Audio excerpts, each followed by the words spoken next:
think video presentation will long like 1 hour, so let me know. And I will be moderating this session. If anyone has a questions, I'm going to heads up and go to you. And yeah. So Biplov, now the microphone is yours. I'm going to stop sharing my screen. And yeah, thank you for your presentation. Thank you. Thank you so much for your nice introduction. My name is Biplov Bhandari. I'm working as a research scientist here at the Science Coordination Office in Huntsville, Alabama. So my work is, I work as a data scientist for the team, so I do a lot of data science, AI, ML within Servier across different thematic area. So I also co-lead our TensorFlow working group along with Team Meyer, and some of the information was already shared. So we have plenty of material that you can go through that has already been shared. We also have also maintain a YouTube channel where we also upload the presentation, so you can also go and check it out. In fact, today only we had a session from Dr. Kuseng Wu, who gave presentation on the segment anything GeoSAM model, and that would be out soon as well. Okay, so in this session, I'll go through a time series example, especially in the case of the hydrological application. We'll be looking at the long short-term memory LSTM model and how we can use that. Before I do that, I think everyone has the link to the notebook. Otherwise, I'll again share that in the chat. It should be in the GitHub training folder that's been maintained. So if you have that, can you please let me know? I'm not sure if people are with their laptops, or I assume yes. So I hope you can follow along with me. Hi, Biplov. Yes, I shared the GitHub with everyone. Yes, now can share your screen. Can you zoom in, please? Okay. Please. Yes. Can you see it? Is it better?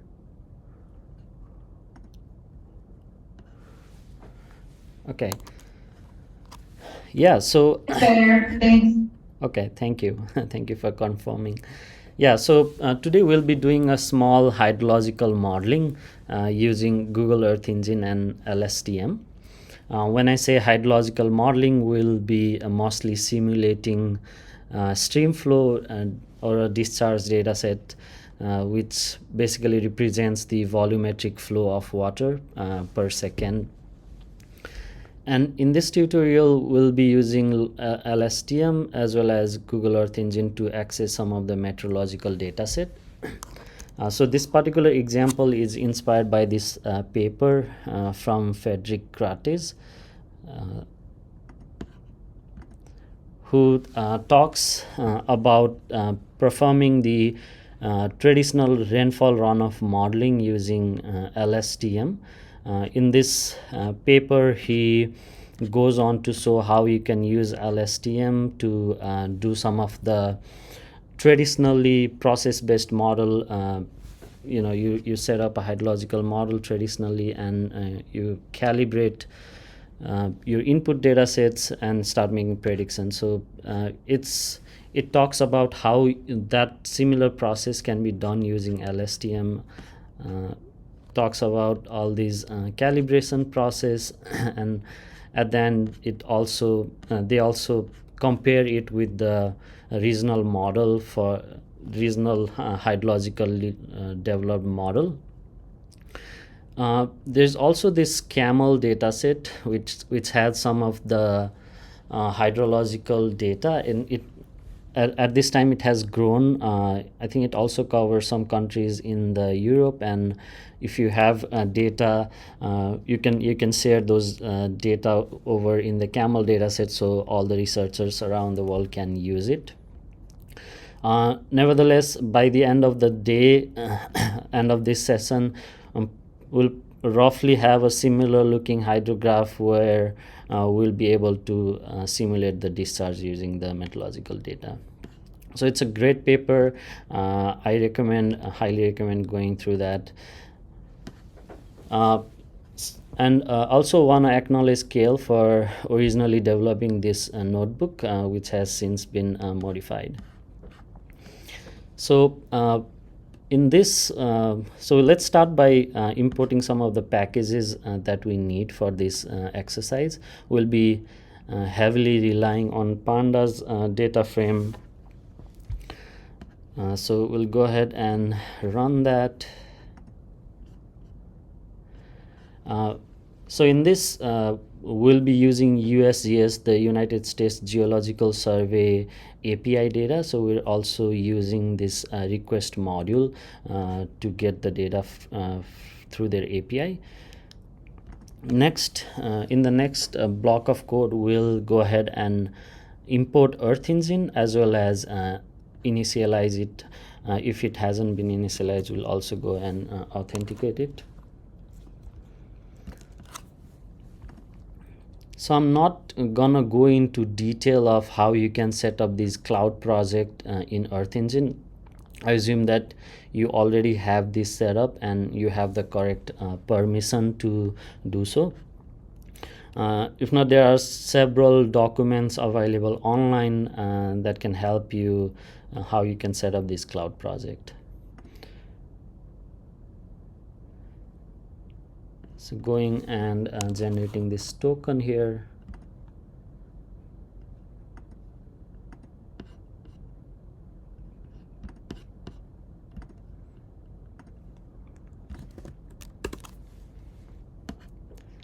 One second, everyone has everything is okay? Yeah.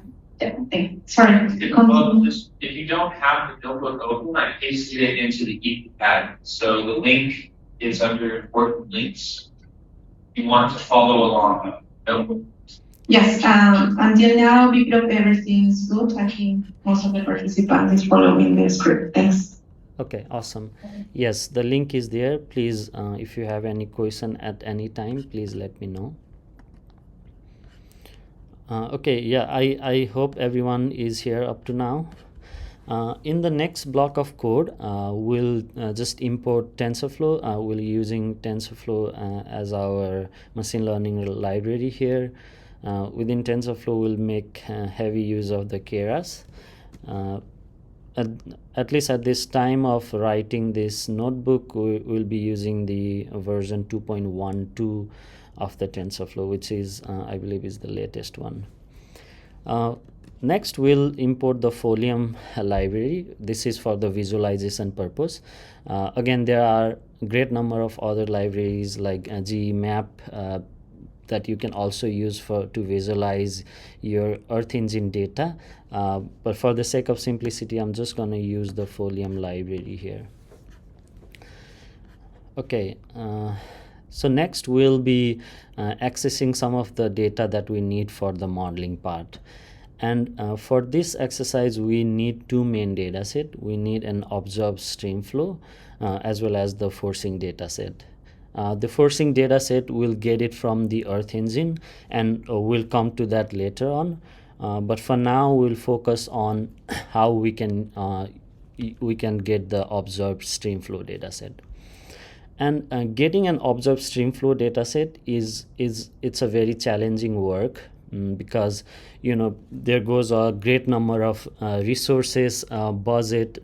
You need to maintain your gauging station, you need to maintain your data, you need to keep it up to date. So there's great number of resource that goes into maintaining this streamflow.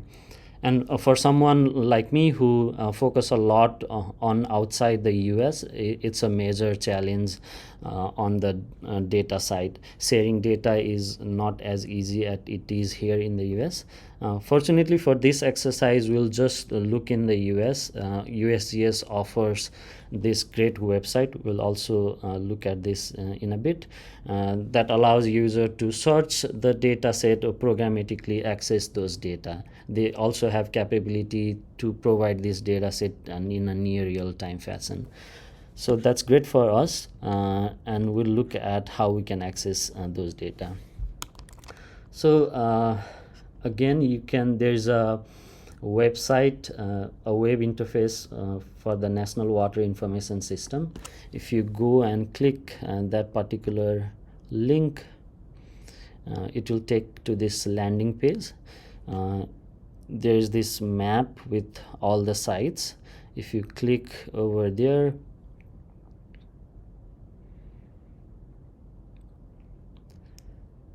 it's still loading on my end. Yes, so this is the map of all the stations available, and you can go ahead and you can search by place name if you know, or by if you're interested in some particular state, you can also do that. But for this particular station, for this particular exercise, we'll be looking at this particular station in the Otsa Naula River. I have the site number here, so I can take that site number, and if I go ahead and paste it here, it takes me to that particular station. So this station lies very close to Alabama, Huntsville, where I'm currently located. And if you click on that particular marker on the map, you'd also see information on the site number, where it's located, what kind of site is this, and then it also has this link, access data link, which when you click, it will go and give you all the information related to that site. So it's a great resources that we have here. So in order to get the data, you need two information. You need the site number, and then you need the time period, because not all the stations are maintained at the same time. So you need to know what time period and what are the values that are being collected in that particular station. So in our case, beside the description that has all these location information in it, there's also this table that provide information on what kind of data are collected at this station, what's the begin and the end date, and the number of records for that particular data type. So you can see they have data on precipitation, discharge, the height, the gauge height. You can also see that the unit is a bit different. Here in the US, the units are different than what is used around the world. So we'll also go and convert this unit into a suitable unit. You can also see they also provide you daily statistics, monthly statistics, annual statistics on this information. And lastly, if you are curious, they also provide information on like who is running this site, and if you have any questions related to any of the data, who you should contact to. So we'll come back to this later on, because we need that information. But for now, this is the site that we'll be working on, and that is the National Water Information System website. They also, for programmatically accessing data, they also provide you with this REST API.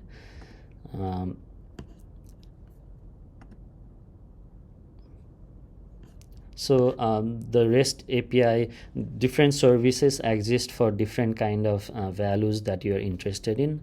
I remember in the beginning I was saying that they also provide you a near real-time information. So if you are interested in such, you should be looking at this instantaneous values web service that provides information every 15 minutes, all the fun stuff. But for today's exercise, we are interested in looking at these daily values. The daily, if you click on the link, it has information on, what's the correct URL format, what are different kind of filters that you can apply within those arguments, what are the parameters that are supported. All these information are provided in this website as well. So we'll again come back to those later as we need. For now, we'll start with our date information. Our start date in this case I put as 1990 July 1st. Again, you need to go and make sure that that date range is available in particular station that you are interested in. We see that that particular 1990 is within that date limit.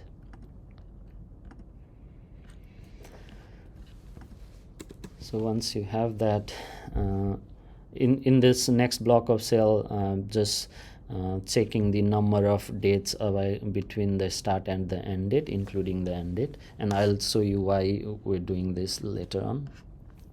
So now we have information on the site number that we were interested in. This is the URL for accessing the data, and there are different parameters that you can attach with that URL. The first is the site number. So the site number that we are interested in, the start date, end date, and then the format. The format is you can request data in different kind of format. You can request data in XML format if you are comfortable using that. You can even request it in JSON. Here I have requested the data in RDB, which is a tab delimited format, so all your values are separated by tab. And this link has information on what the RDB format actually means. So it has all this information on how, like, it has the header information, and then it has the daily data information, and there is a separator between the header and the data. It has a lot of on the header it provides a lot of information on what are the available data at this particular site, what are different statistics that you can get for this particular site. So we'll use this information provided in this URL to extract our data now. The next important thing is this parameter CD. So parameter CD, if I on the REST API page, if I search for parameter CD, it has this parameter CD, and it also maintains the complete list of the USGS parameter code. If we look at here, so all the data that we are interested in, for example, the discharge data or the gauge height data, these are provided as a different parameter ID, different parameter identifier, which is the parameter code that we need. So if we look at the ones that we are interested in,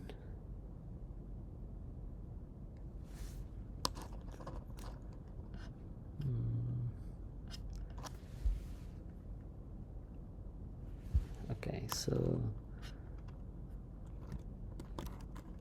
if we search for discharge, and you'll see that some station would also provide you data in different other formats also. For example, here we have information on cubic feet per second, which is the information that is provided in that particular station, but some stations might also provide you data in, for example, cubic meters per second, and for that particular case you will have to use a different parameters code. In this case, because the data is in cubic feet per second, our parameter code is 00060, but I'll also show you where you could have data in other format. For example, this one, if that particular station can provide data in cubic meters per second, then you'll have to use a different parameter code. But in this case, the data is provided as a cubic feet per second, so we'll be using the one with the feet.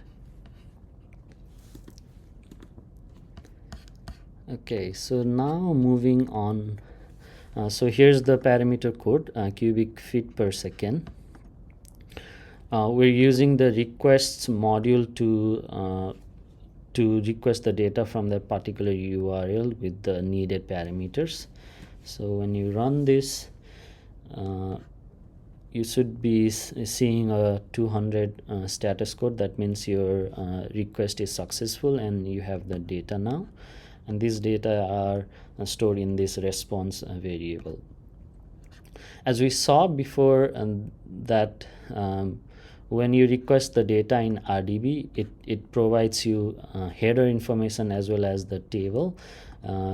You can go ahead and look what your response text looks like.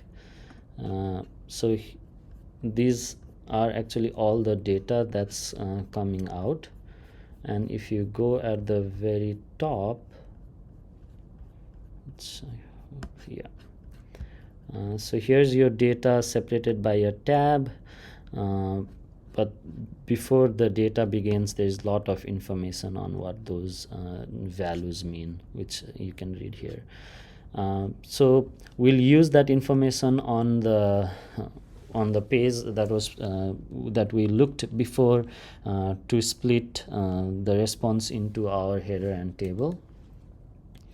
So when you print the header now, again it's showing you the similar information that we saw before, and these are the different parameters that you should be using. In some cases, you'd also see that you could have a same parameter. Your parameters are mostly linked to the physical measurement that is being taken. So you could have 00065 as the same parameter, but then you could have a different statistics. In this case, it is providing the maximum gaze height per day in feet, and for this particular statistics, it's providing us with the minimum gaze height per day. In the same way, you can go and look at the table. So when you look at the table, we see that the first row has this column name information. So it has agency, the site number, date time information, and there's this strange looking column, and if you read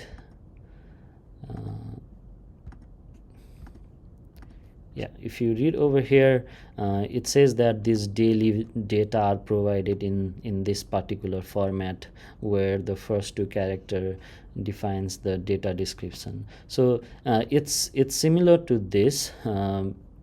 37594 in this case is the TS here provided, and then underscore parameters underscore statistics. So the data is provided in that way. Sorry, is there any question? Let me check. Is there any question from the code? I just want to mention that we have good hydrological approach today. There are people from Tsunami and also people from Ecuador who's working with workflows, building metrics. I don't know if anyone wants to get more questions. Also, I just want to highlight that this is it's good to have the information from National Water Information System, and all the information labeling. It's helped to understand how the information is labeled. Well, not questions yet, Biplov.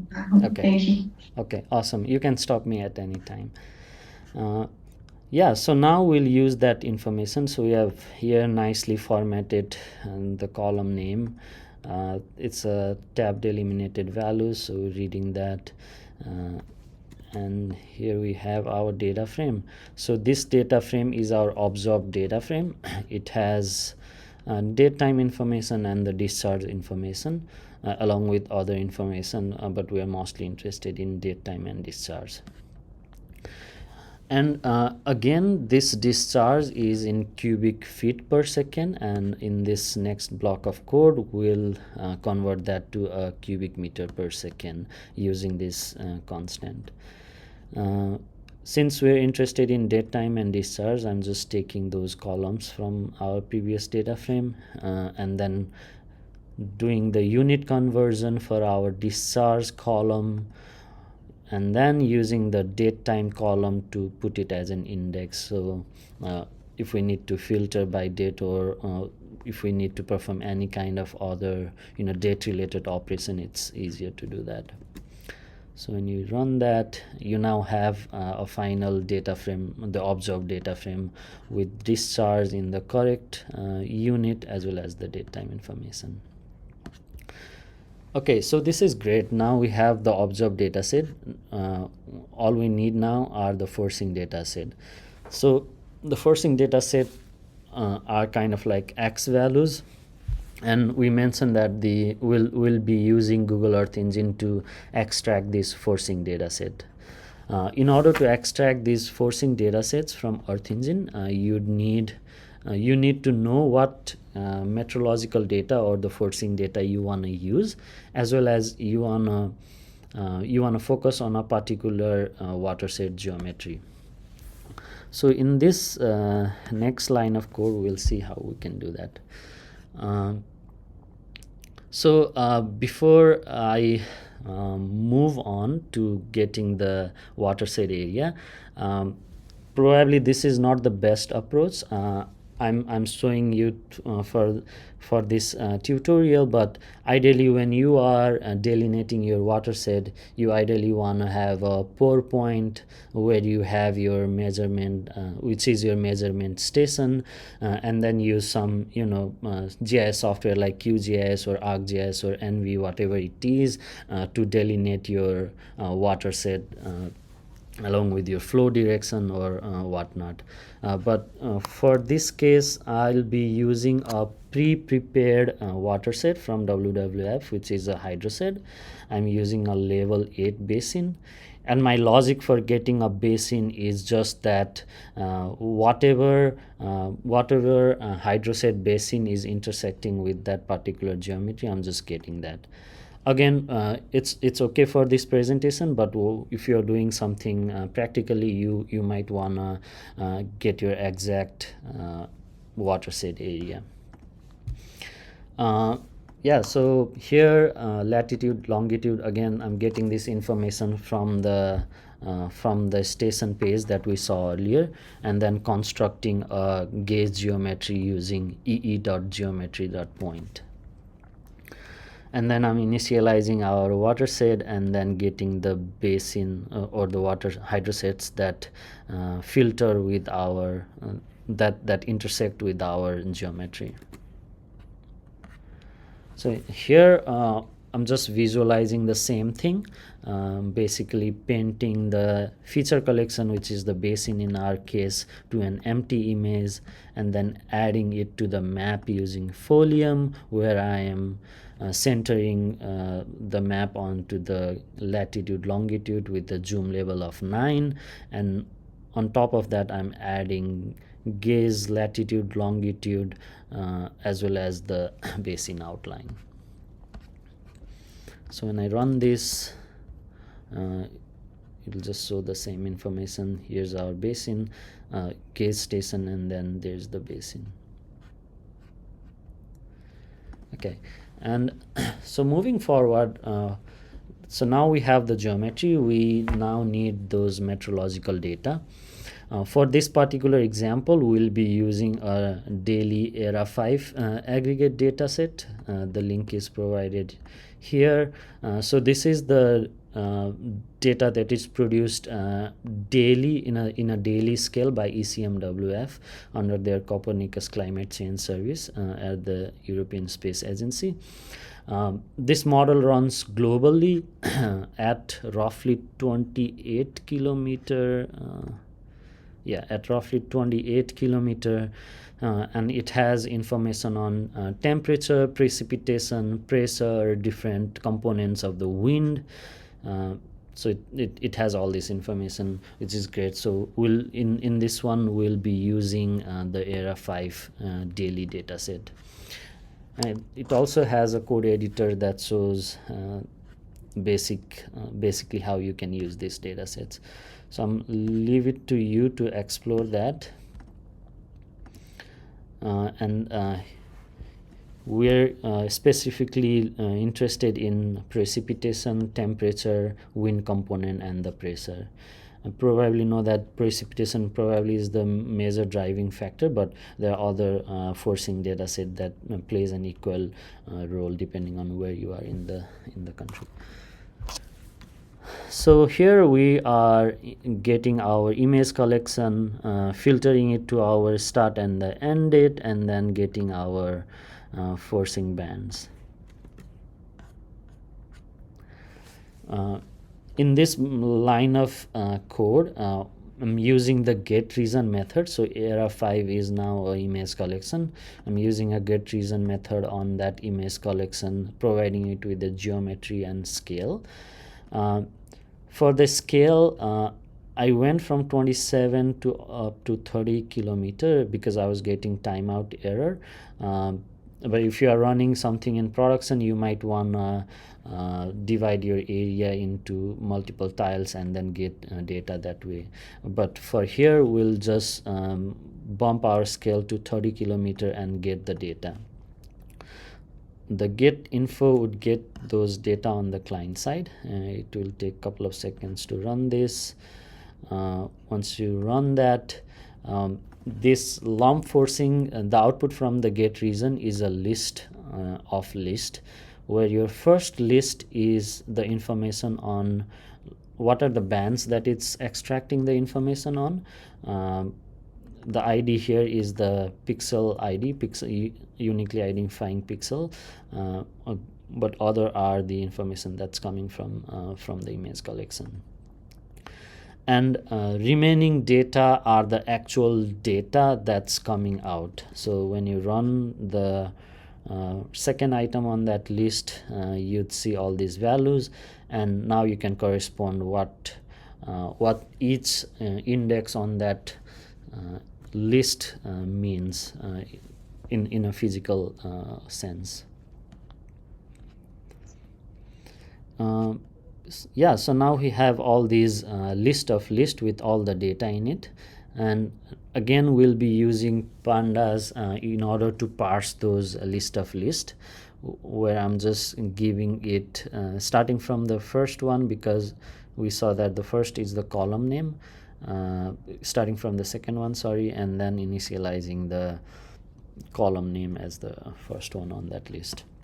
And when you run this, you have a forcing data set as well, and you can see that there are 10,959 rows available. And if you go up and check our delta between the start and the end date, you'd also see that it's the same number. There could be case where you might not have the same number of records. In that case, you can decide whether you want to impute your missing data set, or you might want to, because LSTM, the machine learning model, accept data in some certain format, so you might want to actually play around with your pre-processing step to make sure that any of the missing data are not included in there. But for this case, for us, it's fine because we have the full record here. Because I have a question. Where did coming the number 10 next to the, because it's, yeah, so 10 is the number of columns. So 1, 2, 3, 4, 5, 6, 7, 8, 9, and 10. Yeah. So the first is your number of rows, second is your number of column. Okay, so now we have all this data, and remember we're using a global model, ERA 5. In this next block of code, what it's doing is, if you have, for example, sub-daily model that's running locally in your area, then you might have multiple values per day per pixel, right? In order to avoid that, you can use a group by method within the data frame. So in this case, I'm grouping it by ID. The ID is the unique ID for each of these pixel. I know this is a ERA 5 daily data, so I probably won't have multiple values per pixel per day. But in case you have it, you can then aggregate each of your bands or each of your column in that data frame with particular aggregator. So we're using mean in this case. So now we have this forcing data with daily mean value, and then we also have this time information here, which is the millisecond provided by Earth Engine, and we're using that information to convert that to a date time. Next, because we have all these names, we're just simplifying the names. That's much easier for us to read. So when you run this, you'd again get the similar thing. You have now date time as your index. Before it was on as a time column. We also got rid of some of the unused columns that we don't need, and retained the forcing data sets here. So now we have all this data. So if you go up, we had this, we have DF as a data frame for our observation data, and then down here we have a forcing DF as an data frame for our forcing data sets. And something that's common in both of them is this date time. So we'll use that and concatenate the two data frame into a single data frame. When you do that, and then here we are just dropping any of the nans. And when you run this, so we have the final model data frame which has date information as well as the observed and the forcing or your axis values. Again, number of records is same. So that's great. Now we have our data, and we're now ready to use this data to format it in a way that can be consumed by the LSTM. So the LSTM long short-term memory model, it's very popular in the, if you have a time series of data, it's very popular algorithm to use in this kind of data. The reason for that is because the LSTM, this figure basically shows the internal working of the LSTM. Yes, is there any question? Not yet, but can you explain in detail this graph, please? Yes. Yes. Yeah. So the reason because LSTM is so good at time series data is because it has these different cell state that has information on the past sequences of data that it has already seen. So here HT is the hidden state, that's the state, or that's the information that's been carried out from our previous sequence. There's a CT, which is a cell state, and there are three different gates. There is a forget get ft because not all the data in that particular sequence would be useful. So forget get would decide what data to forget, what data is not needed moving forward, what data can be safely forget or discarded. It is this input get where the actual xt, which is the input at time t, is given, and then ot is your output get which based on your cell state, what are the past information that needs to be written, what is the information currently that could be useful in the future. So based on that, the output gate gives you a new cell state and the hidden state that moves to the next sequence of code. So this is the reason why LSTM, because they have this hidden state, is really good at carrying information from the time. Although recently there are newer algorithms that have come out, like transformers, that have shown to perform much better than LSTM. But for here we'll be using LSTM, and the LSTM has becoming a very popular model in the hydrologic society, in hydrologic community. You could see like people using LSTM in several different ways, and not just for the rainfall runoff modeling purpose. Nonetheless, the data that LSTM require would be in the same format, so we need data in batch, time, and features, and we'll see how we can format the data in such a manner. So this is the method that prepared the data for our LSTM model. It can take a data frame, the features, the labels, what is the time lag that you need to go back in time in order to predict all this information. We'll come to this method in a bit to see how it's called.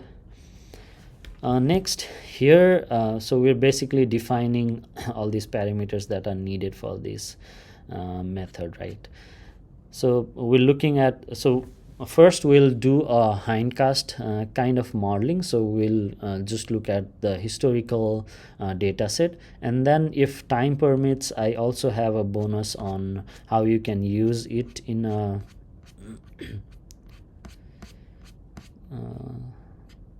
a forecast mode. You can do a similar method, but for here we'll be starting with the hindcast mode. And for that particular mode, so we'll be looking at 365 days, 1 year worth of data in the past, to predict next day into the present, into the future. And then here are the features, feature column that we are interested in. Our label is the discharge. This is just the percentage of the data that wanted to use for the training purpose. Before we fit the data, we also need to normalize the data. In order to normalize the data, we'll be doing this robust scaler. I'm pretty sure people are familiar with the min-max scaler. So the min-max is basically your mean and max value are casted between 0 and 1, and all the values are in that range. But with the robust scaler, it also takes into consideration your interquartile range. As a result, this pre-processing or this normalization technique is very robust to the outliers data. And this may not be very important in this case, but if you are using LSTM, let's say for a country level modeling, then you'll have gauges where your discharge would be very high in the orders of magnitude than what you have on the lower end. So to balance that out, you need to provide your discharges in a common normalized format, and the robust scaler would be very important in that case. So we run this on this last line. This is again calling that function with all this information here. So if we go and look at this function, the data frame is the modal data frame in this case.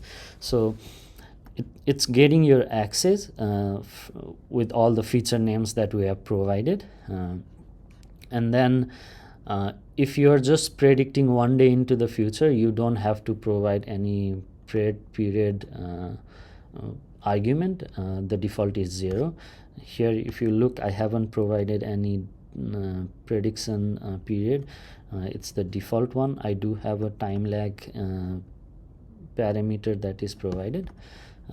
So in this case, what it's doing is, because it needs to cut off some data in the beginning that is needed to train the model, so that is taken care by this time lag. And then if you are not only predicting one day into the future, you are predicting more than that, then you need also to cut off the prediction time period from that. So that would be your total levels list level values in a list. Next, I'm using this %train information to get the number of training data. If there is a scaling function available, then we'll use that scaling function to fit the data and transform the data. So ultimately you have these scaled x values now instead of the x. And next, here we are constructing the shape of our output x and y. Remember we said that the LSTM needs data in this batch, time, and features format. So your batch would be number of labels that you have, time is 365 in this case, number of features are all those meteorological values. I believe that was 6 in this case. And then your y shape is again number of batch and the prediction period. So if there is no prediction period available, we'll just use a prediction period of 1. Otherwise, if there is a prediction period available, we'll use that information. And then we're just initializing with the zeros in the beginning, and then filling that values by iterating over our y shape. Because you need to keep track of where your x's and y's are, so we'll use u and v to keep track of, and then get the relevant portion of the data from our original x and y. And at the end, again using the percentage information to get the data and divide the data into a training and the testing data set. So this function at the end gives you 4 data set. It gives you a tuple of x training, testing in x and y's, and that's all happening when you're calling this. So when you run this now, just looking to make sure that the data that we got back is it in a right format. So you see the number of batches, 365 days we're interested in, and then the number of features, and then y shape is the number of batches and the prediction period in the future. So in this next step, I'll come to this single step model and a multi-step model in a bit here, but in this line of code now we are ready to generate our model. So we got our data, we got our observed data, we got our meteorological data, we formatted that data in a way that can be consumed by LSTM, and now is the time to prepare or build our LSTM model. Again, a simple function takes your input shape, output shape, number of nodes, optimizer, loss function, all this fun stuff within the machine learning. So this LSTM is constructed in a way it's more like a skip LSTM format. So what's going on here is, if you scroll down here, this is sort of the model shape. What all this the built model function would ultimately give you a model very close, similar to this one. So what's going on here is you have your input data. So none in this case means it can accept as many batches of data as it can.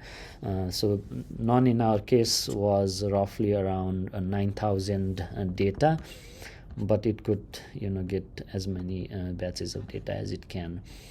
And then what I'm doing here is I'm doing one level LSTM for this input data set. So when you run LSTM on this data set, you can run the LSTM in sort of two kind of way. You can use a return sequences is equals to false, or return sequences is equal to true. And I'll show you here where I'm actually using it. So here I have a LSTM that takes the input and then has a return sequences is equal to true. And then if you go down here, I have another LSTM with return sequence equals to false.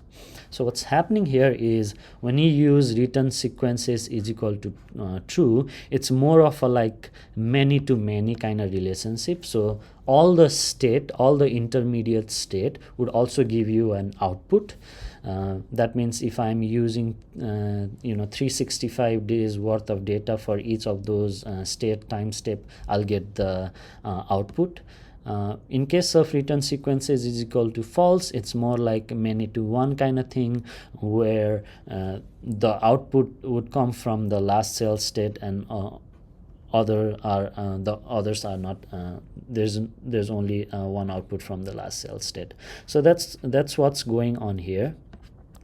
Again, if we move here, this is that this particular block is where we are using return sequences equals to true. As a result, you'd see however number of batches, you'd see an output at every step. So non 365.6, right? And then what it's doing is it's taking its original input layer. So this is the original input layer, and then it's concatenating that input layer with the LSTM layer that we just produced. So both of these has the same shape, non 365.6. It's just concatenating these two. So you sort of have a connection between your input and the LSTM, the skip connection, and you can use another LSTM on top of that. So this kind of resembles to a UNet kind of architecture, where you have an encoder and a decoder kind of architecture. It's for this one, it's just going one level of LSTM and using that to concatenate with your input layers. And this particular block here now is where we use return sequences is equal to false. And if you notice, the shape is totally different than what we used here. So now we have a 2D array instead of a 3D array. And then at the end, it's just pulling that through a dense layer and getting the one-day output at the end. So that's what's going on in this particular built model function here. These are the metrics we are just watching. We'll be providing our optimizer and loss function here. Okay, so before we start actually training the model, one loss function that I want to talk here is on the hydrological side is the Nash-Sutcliffe's efficiency, NSE. So NSE is it's a widely used hydrological matrix whose value ranges between -infinity to 1, 1 being perfect model. The NSE is very similar to R-square, coefficient of determination, but in that R-square is more of a goodness of fit, while NSE is more of a goodness of the model. And because this is a loss function, it has some hydrological characteristics in it, so we'll also experiment with the NSE loss function. Again, implementing the NSE using the same formula that I've shown over here. We are doing a negative, multiplying by -1 here, because again this is a loss function, and the lower values you have, the better. I also wanted to point out that there are popularly used loss function in the time series are like MSE, mean square error, MAE, mean absolute error. The L is the Hoover loss function. So MSE, because it's a square of the error, you are putting a large penalty on your error. MAE, it's an absolute value, so there's much of the penalty that goes, and it's much robust to the outliers. But sometimes you want to capture that error range, especially in the case if you are preparing your model, for example, a flooding case versus a drought case, then you're actually looking at those upper end or the lower end of the values, and depending on what you're looking, you might want to maintain those penalty. The Hoover loss is somewhere in the middle, where it has this epsilon value, and that is sort of a separator between whether to use a NSE sort of function or to use a MAE kind of a function. I prefer using the Hoover loss compared to MSE and MAE, although it does need some extra parameters. So this epsilon parameter itself is an hyperparameter, so the Hoover loss could be a bit more complicated in training compared to MSE and MAE. Okay, so now we'll just go ahead and start training the model finally. The input shape, again, is the batch, comma, time, comma, the number of features, because our model has the first argument as a none, and you can skip that here and just provide the actual shape of the data. Our output is again batch size, comma, number of prediction period, which is 1 in this case. We're training it for 50 epoch. Actually, let me change that and do a smaller one. Step per epoch, the validation split. The other important thing here is on this optimizer. So we're using an Atom optimizer function, which works pretty great in most of the cases, but again, the case where you are developing an LSTM or some model for an entire country, and you have these ranges of discharge at the low end and the high end, and when you are actually training, your gradient could go off the chart. As a result, you might get an exploding gradient problem where your gradients are going to infinity, and your model basically halts at that time. So you wanna maintain that gradient, and which can be provided by this clip value. Might not be very useful in this case because it's a small water set that we're taking, but if you are running this in a production, this is something you definitely want to take into consideration. Okay, so now we'll just call our built model function, our input shape, output shape, optimizer, and the loss. So in this case, we are using an NSE loss. I'm using this keras.utils.plot model to just save the model as a PNG, and then .summary method gives you the summary of what we saw earlier. Oops, I haven't run the built model, so let me run that.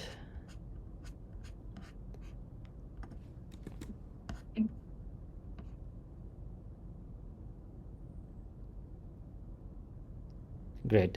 So now we have the model ready to be trained on.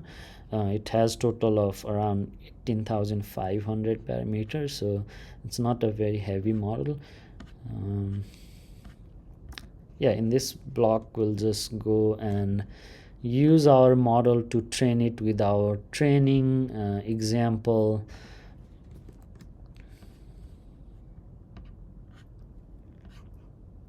Okay. While it's training, does anyone has any question until this point?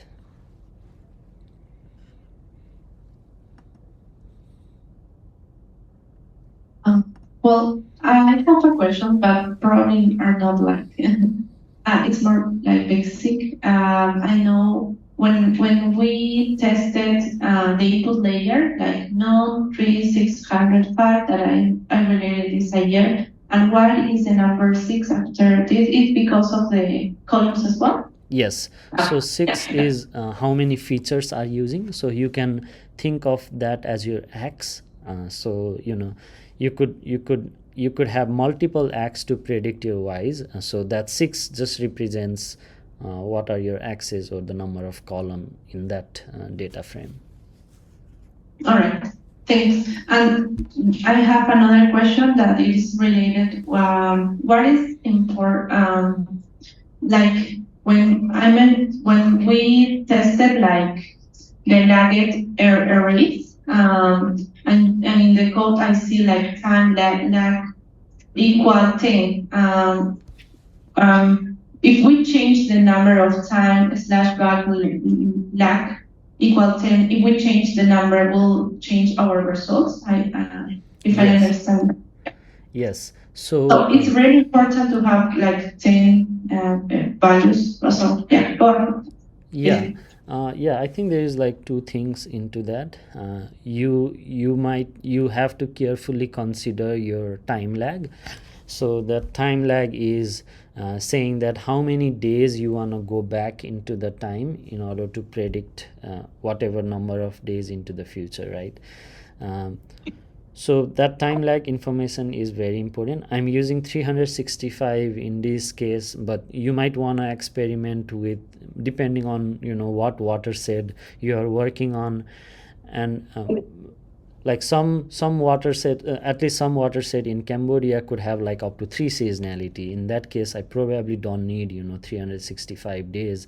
I might just be okay with using 6 months worth of data. That's something you have to play around with and try to figure out on your particular area. Yeah, but that's something that you should be thinking about.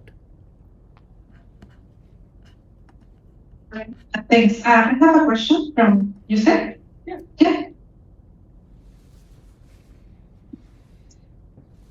Hi. I have a question. 1 second, please. In the customs loss function, this is the unique form to create a custom function using the key. What does mean key? Keys keras or function for keras? Sorry, can you repeat the question? Sorry, it's kind of unclear. It's a short test. In the NSE loss function. Yeah. Nas efficiency. Yeah. What does it mean? Yes. Oh, sorry. Yeah. Yeah. So this is a unique form to create custom functions using this variable, using this function. For example, if I want to create the GE function. Yes. So you could, this is a constant loss function. As I mentioned, there are like inbuilt loss function like MSE, MAE, but you could also construct your custom loss function. The NSE loss is our custom loss function in this case. So if you look at how we're using NSE is, we say that the loss equals to NSE loss. And if you're creating a custom function, your particular function gets 2 arguments. It will get your true value and the predicted value. And here I'm just using the same formula shown over here to calculate the numerator and denominator and construct the NSE value. Does that make sense? Yes, I think that answers your question, right? Yeah. I have more questions, but 1 sec. You understand or did that answer? I have a question about the variables. It would be a good idea, like, for example, land cover area. If I added like the types of land cover, the areas, it would be a better result in the model.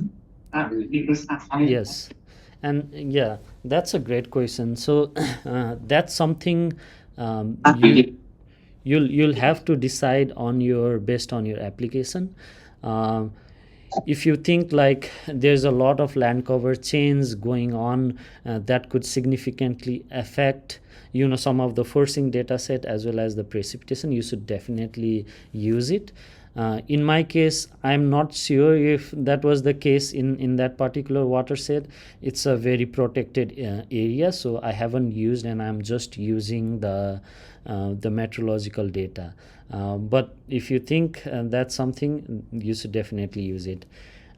There's also a hydrological model, the SWAT model, SWAT, that also uses some of these land cover information to do the modeling. Thanks, Biplov. I think that answered the question of my colleague here. I have another question from one of the professors of TUTEC. I was about to ask you about the loss in the model Uber, but I think it haven't enriched that part of the code. So it's related. Yeah. Yeah, I think it's related the training / Huber model point.Huber, but I think you will explain it, right? Yes, so I'm showing you a case. I'm showing NSE just because in hydrological side of thing there are various loss function or various metric function that people come out with every year, and the NSE is one of the widely used.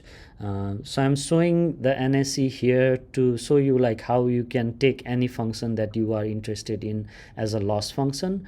But you could, again, the Hoover function, the NSE loss, all these are pre-built, and you could easily switch between one or the other. In fact, we'll actually do that here later on. I just finished training with the NSE. Okay, let's move ahead, and we'll come to the discussion again.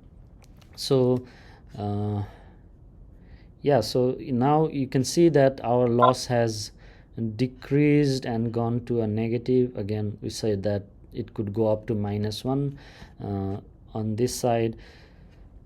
Here's again, so when you train your model, I'm storing that output in a training NSE. The training NSE also has this history object. This history object has information on several of the matrices that we are interested in. So the loss would be provided as loss, validation loss. If you go here and see that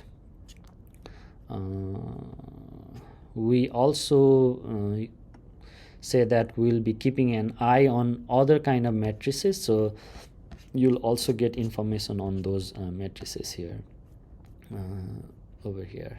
So MAE, validation MAE, MAPE, all this fun stuff. Again, this is again showing the same thing.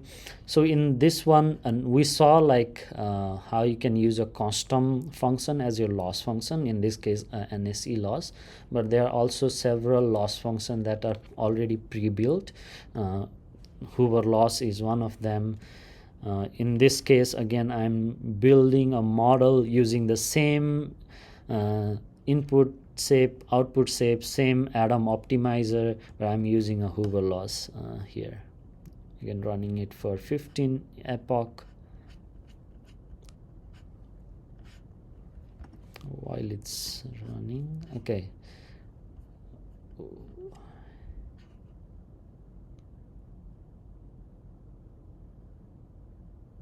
Should be done pretty straightforward.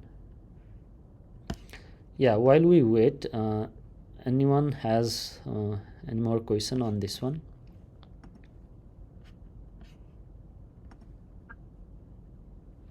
one sec. Here's one more question from Paula. Hi. My question is that we run the model with 50 epochs, and we can see that with, I think, 9 epochs is enough. Yes. So my question is that when we know that, okay, 9 epochs is enough, so I can run again the model that only uses the 9? Yes. Yes, that's a great question. So we know that overfitting is a part of machine learning. So you might be overfitting, but one of the way to avoid that overfitting is exactly what you just mentioned. It's called early stopping. Actually, let me see if I can.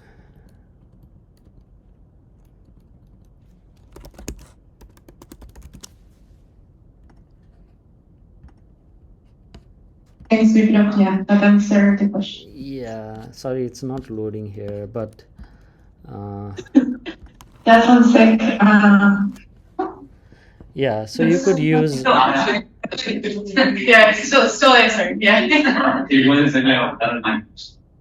Maybe you can use formats to stop when your voice are repeating. In that way. Please go and keep on.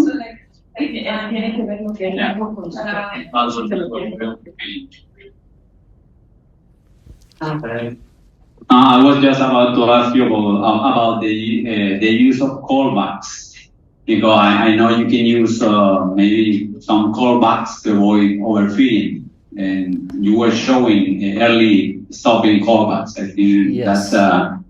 that's the one maybe. Yes, and yeah, you can use this callback function to do exactly what you said. So in fact, we can go and yeah, there's a early stopping that you can provide, like how many epoch you want to wait before you want to cut that training. What's the delta that you need between the previous and the next before you can say it's not improving anymore. Yeah, so there are several ways you can actually implement these callbacks.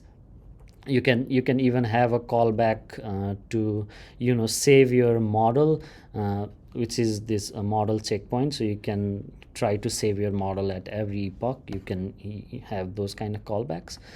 So there's like different kind of callbacks that you can apply to make sure that you're not overtraining or it's not overfitting on your data set. Awesome, thank you. That was a great discussion. So let's see here, and okay, looks like the model has already trained. Let's go ahead and plot that as well. So in this block of code, I'm just taking the trained model, and then this model has a predict function, which I'm using here to predict on an unseen data. So remember, we trained our model on the X train. We haven't used the X test data, so we'll use that data to make the prediction from the trained model. Over here, if you inspect the output, there's an extra dimension included in these predictions, so it's just getting rid of those extra dimension. So when you run this, yeah, it finished running here. In this block of code, I'm calculating the RMSE, the NSE for that for the prediction from the NSE loss model and the Hoover loss model. And finally here we'll plot the output. So before we plot the output, we need information on what are the dates. So our dates here we're taking it from the so this is basically saying that after the X train dot save 0, so basically after 9004 records, all the other records are our test records, and There's our dates we have taken out from the data frame, and then for each of these dates we are plotting our observed value, which is the X test, and then we are plotting our prediction from the NSE as well as the Hoover loss. So when you run this, you can see the NSE and the RMSE from NSE and the Hoover loss, and you can also see the output here. Not so great output, especially if you are looking at these high end values, where you can sort of see a, kind of looks like there's a line that's separating for this, but I think I ran these for around 50 epoch and the results started improving. So you might want to train your model for a bit longer to see any improvements on the result itself. I guess that's all I have for the hindcast modeling part.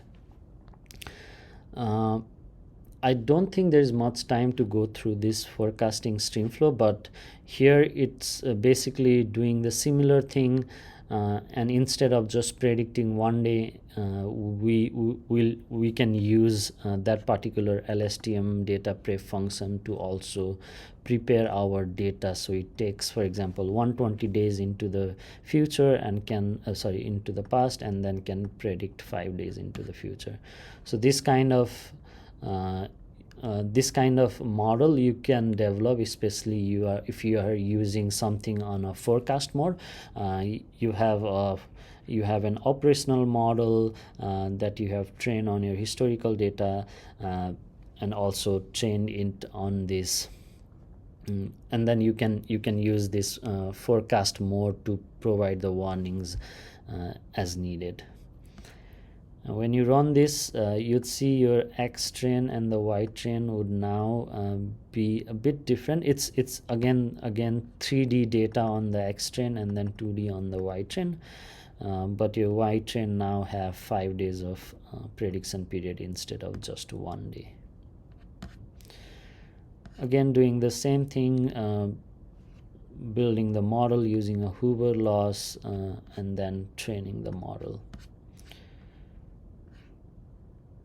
Again, prediction, in this one we're just looking at taking 180 days back in the time, and then this is the actual data, and this is sort of the prediction coming from the LSTM. Again, not so great looking at the results itself, but you might want to tweak the model, have more data as you go, and see how it goes. That's all I have for today. I hope this was helpful. Please let me know if you have any questions at this point. For the question, Biplov, thank you for your explanation. It was with lots of information and detail, and I like to see where we can gather the data after and where is the script is going. I don't know if my colleagues from this seat have additional comments or questions about the LSTM notebook and how it's working or is helping to time series analysis. I don't know. Yeah, I have a comment from Kamshi. Thanks, Maria. Very cool stuff. Biplov, this is Ryan Avery. I'm a machine learning engineer at DevSeed. One of the architectures that we introduced to folks for LSTM-based prediction was the convolutional LSTM. We didn't use it. We know that the compute requirements are higher. I'm just curious if you had any experience or perspective on introducing convolutions and spatial features along with the LSTM for weather or climate forecasting. Yes, definitely. Thanks Thanks for your great question, Thomas. Yeah, so not particularly on the weather side of thing, but there is a project that we're currently helping with the Ministry of Agriculture in Bhutan, where they are interested in sort of mapping rice and predicting and monitoring the yield from the rice production. Because rice along with maize are the major growing crops in that area. And if you look at the topography, it's one of the most challenging topography in the world, mostly because of the monsoon rain that sees the opportunity to get a remote sensing data set, and also the terrain itself is very difficult. So we've been exploring the use of planet mosaic data. We played around with some of the unit architecture, and now we are thinking of using convolutional LSTM, so that you could use those signature of the rice growing pattern to match with those convolutional LSTM. Again, it's been a talk around here. We haven't like really gone and started doing on it, but that's something we are very interested in, looking forward to hopefully having something on that. I don't know if you have any materials or anything that you can share. That would be really great. Yeah, it's not something that we developed, but the CARES team has published a convolution LSTM model, and you can look at the code for it, or just download the model and use it pre-trained. And they have that model is accessible from Hugging Face, a model publication website. So we can share that. Okay, thank you. That'd be great.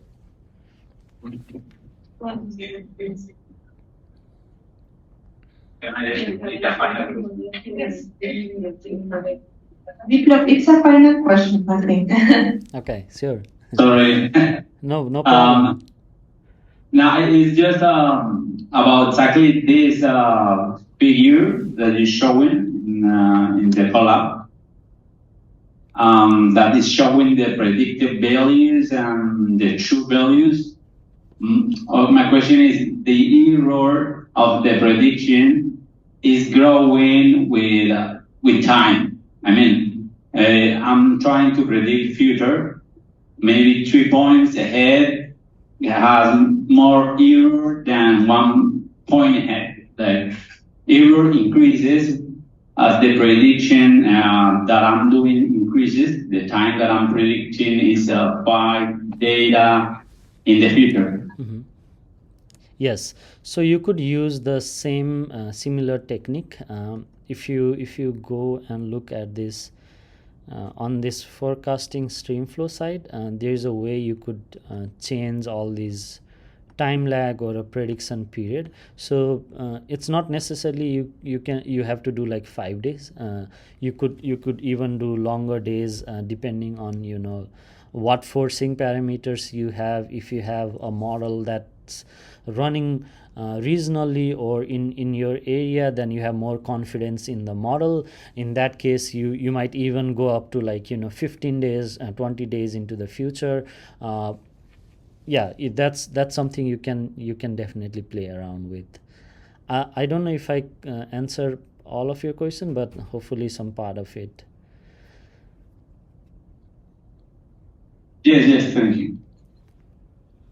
Yes, thank you, Biplov. I have a question for the group. Just 1 sec. I don't know if anybody has the opportunity to apply the LSTM model in the past. I don't know. I think everyone, it's the first time, right? Yeah, I don't know, Paula. Okay. Yeah, no, but it was super interesting see the model, the LSTM. Probably one of the main questions that I saw is how to apply for remote sensing or for land cover detections. So yes, it's just knowing the date of the change probably and having the labeling data. So Yeah. that's what we. Yeah, and convolutional LSTM, as we discussed, is also another great way of leveraging the advantage of time series data, but in a remote sensing kind of data set. Yes, thank you for your explanation, Biplov. Yeah. Maybe not only Vancouver, also buyers. Yes. Yes, I think for buyers will work well, right? Yeah. Not only for Vancouver, also for buyers. Yes. It's very important for any rapid events change that persist in the landscape, especially wildfires. Great. Yeah, because here in the group we have different approach. One is more hydrological, other is land cover, other is fires, other is forest disturbance. So thank you for your explanation before we begin. I know you are the guest speaker of today's session. It was super cool having you. Well, I'm going to record the session and probably share with the participants after this session again. I'm going to send the photos of the group later by email, and thanks for having you again. So thanks. Have a good. Thank you so much for having me. I hope the introduction to LSTM was helpful, and if you have any questions or anything, just write to me. Vanessa, who is there, also has my email. We have a lot of materials coming out. Please keep in touch. Yeah, thank you so much. Bye bye, everyone. Thank you. Thanks. Bye. Bye bye.